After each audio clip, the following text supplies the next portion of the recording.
de l'écoute. Sagesse, essence de l'écoute. ñu ne même le conseil des sages au nom de la collectivité a reconnu ses compétences, son humanisme et son expérience. Donc c'est très important. Sagesse. Sagesse noonu wax. Sagesse di loo xam ne ay jikko la yoo xam ne day nekk ci nit ba nu xam ko ci moom. ñaari ci kilifa ba mujj ñu tuddee ko le sage. ñu ne nag ñaar ñi muy sagesse ak sens de l'écoute maanaam am dégg-dégg tey déglu loolu kilifa tamit da ko war a am kilifa dafa war a am dégg-dégg yaa Seyda nu ne sunu borom nee na way dégg yi laay waxal waaw kon am na ci sens way dégg yi waaw kon dina am borom xel yi maanaam ci afisul xuraan yi dina am ñoo xam ne léeg-léeg ñu yëkkati kàddu wala araf woowu nanu koy déggee du bokk ak nanu koy waxee waaw c'est vrai moo tax sunu borom ne way dégg yi laay waxal ñu ne kon fii ñu ne sagesse et sens de l'écoute sens de l'écoute nga am dégg-dégg tey dégg waaw du dirigeant maanaam ci kilifa gi de manière générale c'est ça. kon je connais la phrase sagesse et sens de l'écoute du dirigeant 2 points moom nañ def ñu ne 2 vertus qui se font rares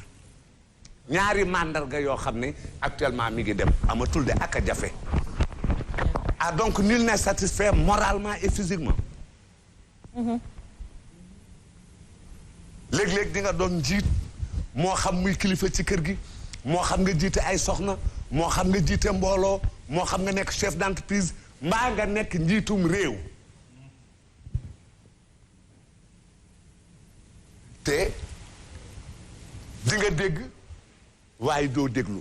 wala di nga déglu waaye du la tax a dégg waaw gis nga de fa mu ko waxee waaw dafa bokkul de mën ngaa déglu te doo dégg mën ngaa déglu yaa Seyda te doo ko déggal lu tax xëy na damaa xeeb yaa Seyda lu tax xëy na fonk ma yaa Seyda lu tax déglu ma yaa Seyda te fekk wallaay la muy dugal sab nopp loola la ñu ne déglu ak dégg waaw déglu ak dégg ak déggal ñu ne sàccal ndigal déglu ko ndax dégg nga ko waaw dégg naa ko déggal ko nag maanaam la mu la digal nga jëfee ko ñu ne ay mandarga yoo xam ne jeex na ci këru àdduna léeg-léeg nga gis kilifa goo xam ne dina dugg foo xam ne doon naa xanaa kii amul ku koy digal mbaam wax joo xam ne mbooloo tas ñu ne kii nan la mënee lii mbaamu bokk foo xam ne ndaxte am na ñoo xam ne su seen soxna fayee bu leen fa yebal Mohamed sa sox waaw bu leen fa yebal de lu tax soo demee mu tas waaw dëgg waaw sunu demee day tas dëgg la li nga wax ne ay alxuraan la i yurida islaaxan waaw nee na ñu ngi fa yebal ña ngi fa yebal bu dee yiw la ñu bëgg yiw yu waffiqullahu baynahuma waaw yàlla dina jubboole ñu ngay jubboole mais bu dul yiw waaw day yàq waaw mën ngaa dem rek ñàkk soxna waaw sa soxna mën naa génn dem rek nga yebal fa ñoo xam ne nga dem ñàkk soxna fekk du soxna sax bëggoon na waaye macc nu dimb daan na tax dimba weex macc nu dimb dafa neex saf suukar non Iran ndaw moo xam dimb Saalum yi ak Iran ndaw moo xam dimb dañ koy mut dimb dafa neex waaye am na noo ko nii maccee façon boo xam ne soo dabee saal bi rek day weex bëccëg boobu yëpp loo naan sax ndox mi day xab day saf sa gémmiñ ba Kajoor ne maccu nu dimb daan na tax dimba weex mën nga koo macc ndànk waaye bul egg ca saal ba soo eggee ca saal ba rek dootul baax day weex waaw ba kon dégg dafa baax ba baaxul su ëppee baaxul tout excès est ba baaxul ñu ne nag ñii ñoom fii nu toll ak kii nga xam ne dina déglu te déggul ak kii nga xam ne dina déglu dina dégg waaye du déggal ñi nga xam ne ñoo koy digal déglu déggal kooku dina am léeg-léeg nga digal nit mu dégg ko te du ko jëfee kooku day am te moonte la mu lay digal loola la ñu ne buur kilifa wayjur saa yu daanoo wala mu ñàkk ak nguuram ñu ne dag yaa waaw kooku kay amul moom nañ koy jiiñ kooku yaa Seyda moom la buur su daanoo dag yaa waaw buur fu mu daanoo soo ko saytoo di ko topp faaw di nga ca fekk tànkub dag prosom lu koy digal loo xam ne li ñu koy digal dara du ca noona wala buur bañ a dégg ndigal waaw dag nag foog nga firi ko pour ñu déggul olof boobu dag soo ko dee xool soqi sont ceux qui sont 3, 4 à 5 pas derrière waaw vous avez compris 3, 4 à 5 pas derrière waaw Mohamed Diop est devant mais il y a des gens qui sont à 3, 4, 5 pas derrière. macha allah. ay mooy surga. bokkut ak surga.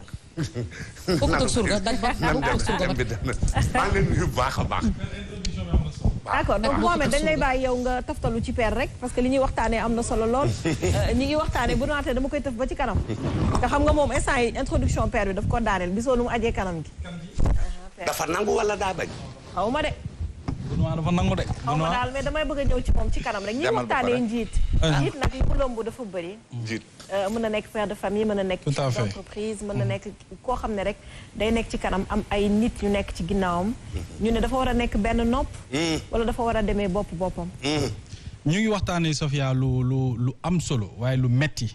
muy njiit doon ko yombul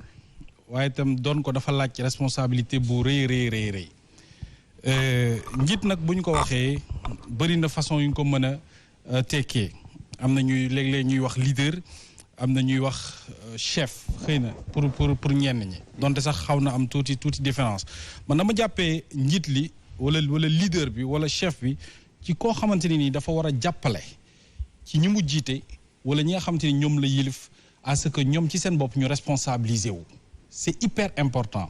responsabiliser wu mooy c'est pas parce que yow yaay njiit li rek que voilà loo wax noonu la loo def noonu la looy waaj a def gongo il faut que ñi la wër wala ñi nga jiite nga leen di jàngal à ce que ñoom itam ñuy jël ay responsabilités boobu mooy premier aspect bi te mu am solo loolu moo leen di may à chaque fois ngeen di atteindre seen objectif maanaam équipe boo gis am na ku ne ca kanam am na mbébétu équipe boobu maanaam li ngeen bëgg a atteindre muy objectif mu doon lu am solo beneen bi mooy buñ koy wax njiit wax nga ko léegi te père def na ci introduction bu am solo mën na nekk patron entreprise bu mu mënti doon wala patron carrière wala patron lu mu mënti doon daal te mu ne ca kanam mën na doon parent nga doon waajur bu góor wala waajur bu jigéen dañ lay xoolee bëtu sunu société que yow njiit nga mën na doon un coach ci mboolem seen discipline yi nga xamante ne nii bu ñu nee discipline nag tur bi ñu yoon a boppam maanaam dafa war a am ki ne ci kanam ko nga xamante ne nii dafa war a doon un leader un chef di doxal loolu tamit dafa bokk ci njiit yi mën nañ ci taftal un politicien wala un politique koo xamante ne nii aujourd'hui bu waxee ay waxam nit ñi bàyyi ko xel ndax lu mu wax rek mën nañ ci dut baaraam te mën na doon itam ki nga xamante ne nii day bëri mbooloo léeg-léeg dafa am ñu bari ñuy topp ci ginnaawam moo tax dañuy bëgg moom itam mu am nu mu taxawee am nu mu doxalee mu doon lu am solo kon buñ ko tënkee njiit daal mooy ki nga xamante ne ni à chaque fois moom la yàlla di nattoo parce que nattu laa ko mën a woowee mu nekk au devant de la scène mu doon responsabilité bu rëy njiit gi mën na jiite ay kilifa mën nga doon jiite ay kilifa te loolu boobu moom moo gën a yéeme dinaa ci ñëw loolu léegi nag père dafa wax lu am solo ci biir libellé bi introduction bi mooy njiit li dañuy bëgg ci moom Safia mu am le sens de l'écoute c'est hyper important le sens de l'écoute mooy dégg bu mu doon wax ak déglu bi ak itam surtout am oyofuk déglu lu ci am solo la c'est pas parce que da ngay ñëw rek li olof ñi naan dégg teel ne na damm na léeg-léeg il faut que ngay bàyyi mbir yi di sedd muy nooy ngay mën di déglu nga am sens de l'écoute ci ku mu mënti doon te déglu boobu waroo cee am sikki sàkka mënoo ne Benoît rek laay déglu wala Pros rek laay déglu parce que yàlla am na fu mu leen féetale ci cadre social wala ay kilifa la ñoom laay déglu du ma déglu Mouhamed Diop bi nga xamante ne nii moom dafa suufee lool wala moom daal il n'est pas intéressant déedéet Mouhamed mi ñàkk intéressant mën na wax ju nga xamante ne nii mbooloo mi nga jiite mën na la jural lu am solo kon suñu société yi nu muy tëddee léeg-léeg ki nga xamante ni dafa néew doole kenn du ko déglu te loolu itam lu doy waar la ci société bi njiit bëgg nañu itam Safia vraiment mu am humilité mu humble c'est-à-dire humilité bi mooy mën nga am nga xam nga waaye nga dëxañoo yëpp xool bëtu ñi nga jiite nga wàccee sa bopp ba tolloog ñoom ne cela veut pas dire nag da ngay ñàkkal sa bopp fayda wala boo ñëwee ba tolloog Mouhamed Diop rek voilà nekkatoo ko nga xamante ni ku ñuy yëkkati la déedéet njiit dafay am humilité maanaam day humble bokk na ci itam qualité yi nga xam ne bëgg nañu ko ci njiit muy communiquer c'est hyper important la communication souvent mooy yàq sunu société bii nga xamante ni ñu ngi ci nekk di dund parce que léeg-léeg damay foog Mouhamed foog Alima foog Père Mbaye Mangone foog waa léegi foog yooyu yëpp bu ñu dajee mën na yàq de waaye bu dee kilifa bi mi ngi tàmm di communiquer ak ñi mu war a communiquer lu bëri lu umpulu woon dina mën a leer ci peut-être li nga xamante ni moom ngeen seq muy entreprise muy biir kër gi muy leneen ak leneen li nga xamante ni jiite ngeen ko beneen bi mooy wax nañ ko sànq mooy il faut que itam ñuy solliciter njiit il faut que muy solliciter Safia ay feedback da ci am solo feedback pour ñuy déglu mooy Safia tey def na émission wala Alima def na émission il faut que muy bàyyi ñi nga xamante ne ni ñoo koy seetaan ñuy joxe seen avis c'est-à-dire leader dafa loolu il faut que itam mooy père dégg-dégg bi nga doon wax lu am solo la il faut que Safia bu génnee ci plateau gis-gis bu mu déglu rek Mouhamed Diop bu koy naan yée yow toj nga fi de wala Benoît naan mais Safia tey tam bi nga kii ni nga ko tojee mais amal sensu écoute ba mën a tàllal sa nopp ki nga xamante ni nee na mi ngi lay seetaan depuis tàmbali émission bi ba jeextelu émission bi mu am lu mu gis mu ne la Safia lii kat boo ko defee woon nii wala nii ak nii ak nii ne cela veut pas dire que ne boo ko defee woon nii ak nii ak nii yow aayoo déedéet du loolu de moo tax ñun sunu société bi du ñu nangu critique te loolu aussi ça pose un problème ci ki nga xamante ni moo di leader bi wala ki nga xamante ni tey dafa yor njiit il faut que ngay am ay feedback tey un président Bougane Gueye Dany def na tournée à travers le Sénégal am na lu mu fa wax kàddu yu mu fa wax il faut que itam muy toog di xaar feedback yi wala amoon na benn localité bu mu demoon moom bu ñëwee li muy njëkk a war a mën a lijjante bu fekkee am na équipe bi nekk derrière ci maanaam autour de lui il faut que muy am feedback wala ña ko fa teewal président ñëwoon nga fi de comme que yow maanaam dundoo Linguère nag yow yaa ñëw Linguère man mi la fi teewal waa Linguère kat nii la ñu gisee sa visite bi wala sa ñëw bi donc leader aussi dafay sàkku lu jëm ci feedback fi may daanalee mooy il faut que nga chef bi wala ki nga xam te njiit la Safia il faut que léeg-léeg muy jàng di defee confiance di joxe confiance c'est-à-dire am confiance ak say collaborateurs ak say njaboot ak say ñi nga jiite parce que une équipe mënoo leen ko jiite am objectif wax naa ko ci njëlbeen bi te amoo leen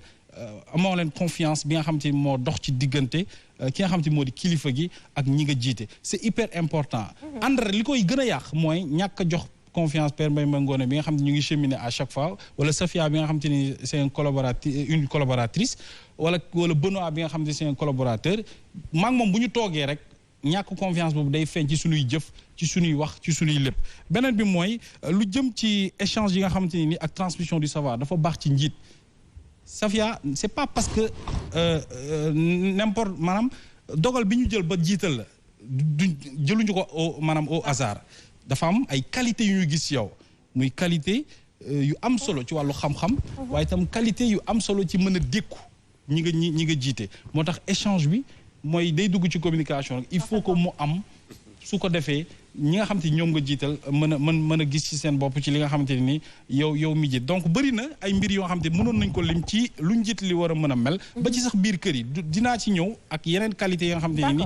chef bi bu ko amul rek Safia njiitam wala sax lu jëm ci leader am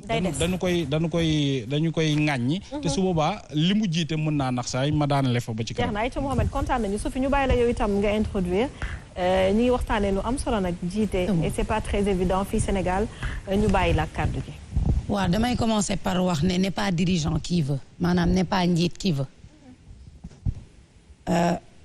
ci suñuy xel yu gàtt sax dañuy foog ne képp ku jiite rek dafa am lu extraordinaire loo am lu tax nga jiite wala lu ñu gis ci yow déedéet njiit boo gis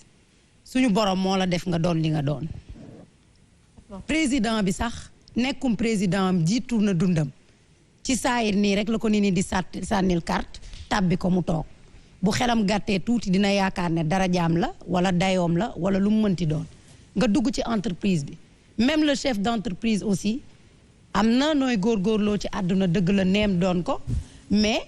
tu n'es pas le plus intelligent gënoo jaam yàlla yi mais yàlla dafa décider jël xéewal teg ko ci sa loxo ba nga mën a doon par exemple chef d'entreprise nga màgg nekk muskallaf nekk góor suñu borom may la soxna ba nga mën a doon chef de famille kon damay wax ne n'est pas dirigeant wala njiit qui veut suñu borom dalay tàbb teg la fenn ngir nga nekk ci kanam maintenant dafa am lu am solo loo xam ne da ngeen ko wax muy sagesse nekk lu graaw parce que di nga gis mag sax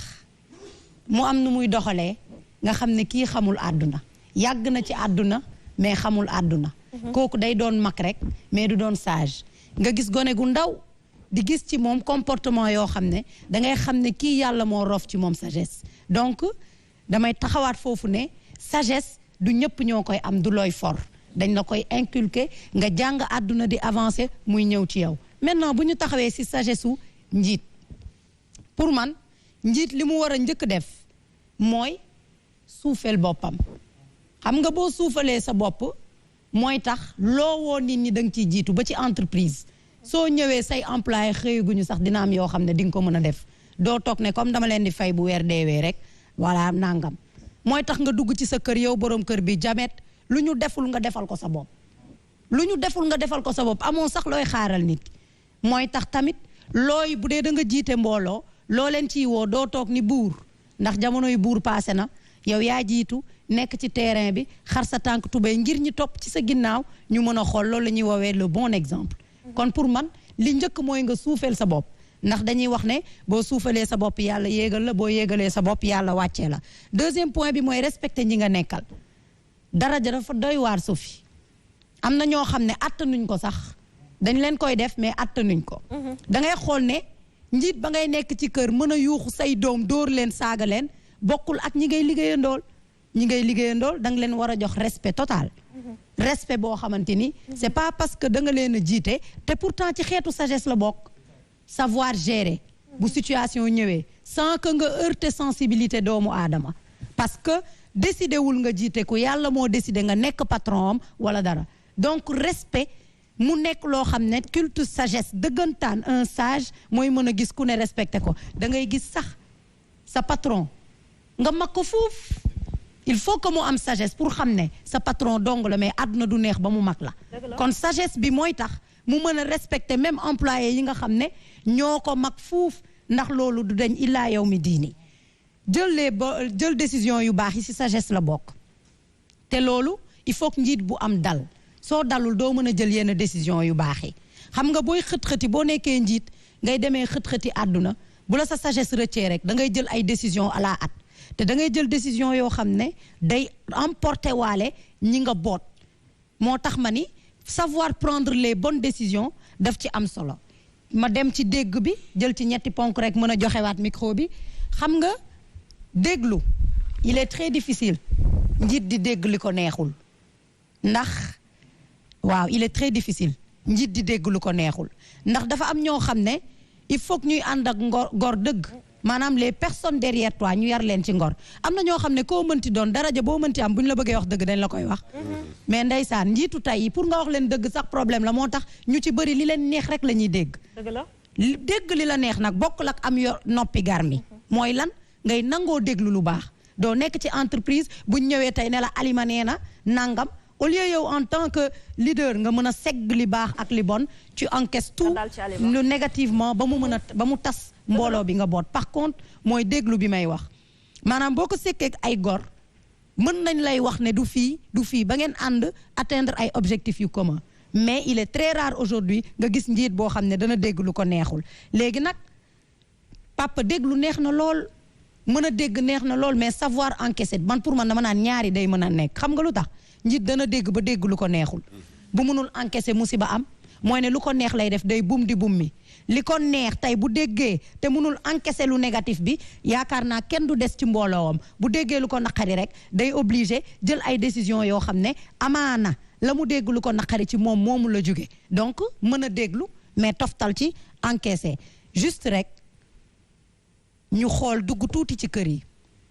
ma jël exemple père de famille da ngay am habitude ñu lay wax ne yaay kilifa kër gi yaay kilifay kër gi yaay kilifay kër gi ba nga fàtte ni sax ni dangaa war a déglu sa njaboot exemple boobu laay jox balaa ñuy defaat tour de plateau mu nekk exemple bu ndaw xam nga boo dégluwul sa njaboot day génn ci biti ut ku leen déglu looloo tax sensu écoute bi ngay wax mu am importance fépp moo xam ci entreprise bi ba ci biir kër yi ndax léegi da ngay am njaboot ngay jël décision yi dul jeex doo leen déglu bi nag du ñu watat la di la wax foo jëm mais neex na nga nekk kilifa joo xamante ni sa doom wala muy doom bu jigéen bu góor bu waree lu mënti doon dina mën a daw si ci yow am confiance bi war ci yow wax ak yow nga déglu ko ngir nga mën a jël décision yi war ci dundam foofu laay daanelee en attendant ñuy gën a xuus di duggaat ci entreprise yi di wax le comportement d'un bon leader. Le comportement d'un bon leader. Alima Ndione bu kilifa tuddul kilifa ki la fekk.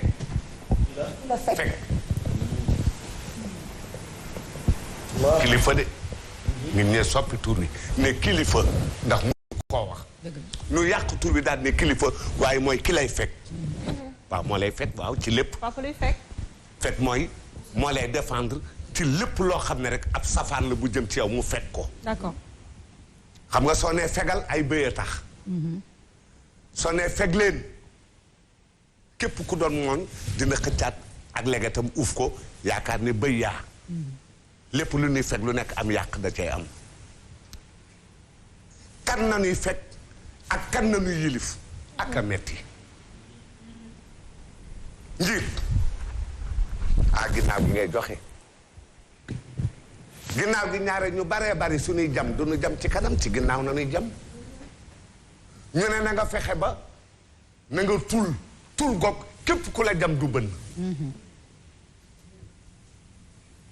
lan mooy tul ga naam di nga mën a encaisser naam di nga mën a muñ naam di nga mën a tàngamlu naam di nga mën a jéllale naam di nga mën a jéggale waaye nee na nu kéwél gu ci dul foo doo doonuk sand léeg-léeg nga jiite ñoon ku ci nekk day cor waaw dëgg la léeg-léeg nga jiite nu naqaree jiite wallaay léeg-léeg nga yilif ñoo xam ne bëgguñu leen lu du puusal ma toog